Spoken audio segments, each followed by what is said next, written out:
আমরা এনসিপিকে জুলাই যুদ্ধ হিসেবে দেখি। আমরা যে কোনো জুলাই যুদ্ধকেই মূল্যায়ন করি এবং করব। জামাত দেশের স্বার্থকেই সবচেয়ে বেশি প্রাধান্য দেয়। আপনারা যেই জায়গাগুলোতে গিয়ে মব সৃষ্টি করতে পারবেন না কিংবা লাঠিয়াল বাহিনী পাঠাতে পারবেন না, সেখানে আপনারা এনসিপিকে ব্যবহার করছেন।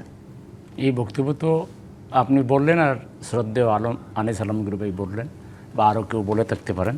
আমরা এনসিপিকে জুলাই যুদ্ধ হিসেবে দেখি। নো ডাউট তারা তখন এনসিপি ছিলেন না, তারা তখন ছিলেন বৈষম্য বিরোধী ছাত্রনেতা। সেখান থেকে পরে তারা এই এনসিপি করেছেন, দল করেছেন। তাদের অধিকাংশই এই দলে যারা, তারা জুলাই যোদ্ধা ছিলেন। জুলাইকে যেহেতু আমরা মনে প্রাণে ধারণ করি, লালন করি, এবং জুলাই বেঁচে থাকুক, জুলাই চিরস্থায়ী হোক, জুলাইয়ের চেতনা বাংলাদেশে জাগরুক থাকুক, এটা যদি আমরা মনে প্রাণে চাই, আর তারা যেহেতু আমাদের উপরে আস্থা রেখে আমাদের কাছে এসেছেন, আমাদের দায়িত্ব ছিল তাদেরকে মূল্যায়ন করা। আমরা তাদেরকে অবমূল্যায়ন করতে পারি না। এই জন্য আমরা তাদেরকে ধারণ করি,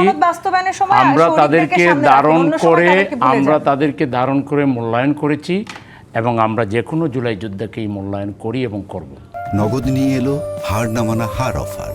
সর্বনিম্ন 10,000 টাকা রেমিটেন্স নগদে পাঠালে থাকছে স্বর্ণের হার জেতার সুযোগ।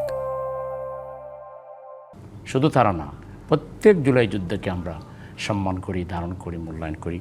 এবং আমি আরেকটু পিছনে যাই, আমাদের ভাই প্রিন্স ভাই বললেন বিভিন্ন সময় জামাত, বা আপনি বলেছিলেন, দেখেন জামাত দেশের স্বার্থকেই সবচেয়ে বেশি প্রাধান্য দেয়, জন অধিকারকেই জামাত প্রাধান্য দেয়। যেখানেই অন্যায়, যেখানেই সে যে দলই হোক।